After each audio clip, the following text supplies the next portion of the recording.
You're going to lose sleep. You'll doubt whether it'll work. You'll stress to make ends meet. You won't finish your to-do list. You'll wonder whether you made the right call and have no way to know for years. This is what hard feels like, and that's okay. Everything worth doing is hard, and the more worth doing it is, the harder it is. The greater the payoff, the greater the hardship. If it's hard, good. It means no one else will do it. More for you.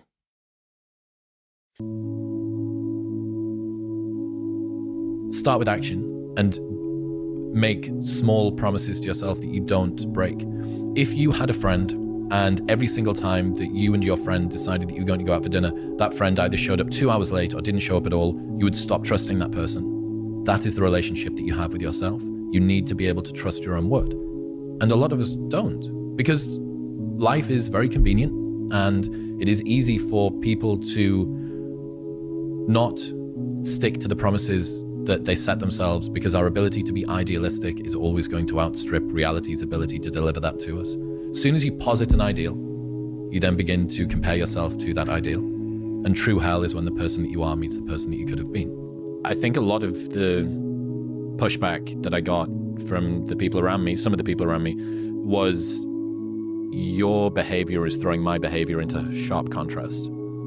And, this is the lonely chapter, right? This is why the movement away from your existing friend group. This is Neo, you've already been down that road, you know where it leads, you know you don't want to go there. It's all of those things. Reminder that if you want to be exceptional, you're going to be different from everyone else. That's what makes you exceptional. You can't fit in and also be exceptional. Both have discomfort. When you fit in, you have internal conflict because you're not being 100% you. When you're exceptional, you have external conflict because everyone sees you as different. Pick one.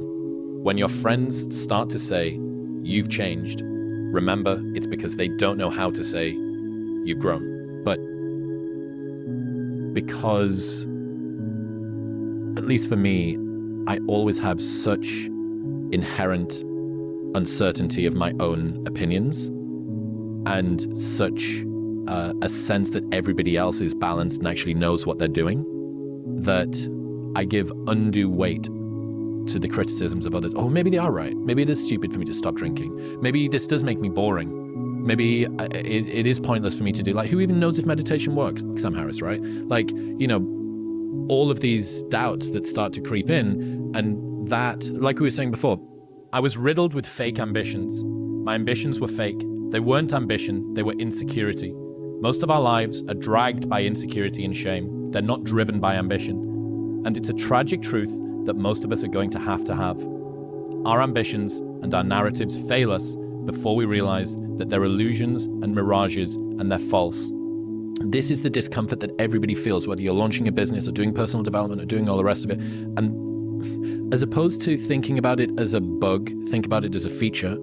And as opposed to thinking about it as something that's a personal curse that's difficult, think about it as the selection criteria that everybody has to get over. That's the reason why so few people are equanimous and actually have peace in their mind. Because meditation is hard and everyone thinks, am I doing it right? This kind of sucks and I'm twitchy and I'm tired today. Why are so few people in shape? Because going to the gym and sticking to the gym is difficult. Maybe it's a tiny bit easier for some people that like it than others, but for most people, most of the time, it's really, really hard. Thinking about the challenges that you need to face is just a selection criteria. The cost of doing business, right? This is just the cost of doing business, and I need to pay it.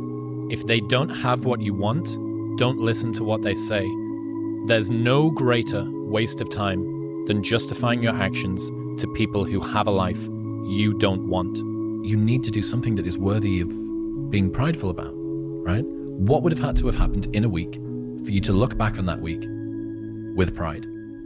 Okay, maybe stop breaking promises to yourself. When you say, I'm going to wake up tomorrow at 7 a.m., and when the option comes to hit the snooze button, don't do it.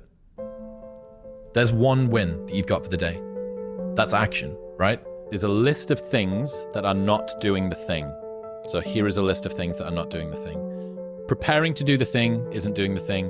Scheduling time to do the thing isn't doing the thing. Making a to-do list for the thing isn't doing the thing.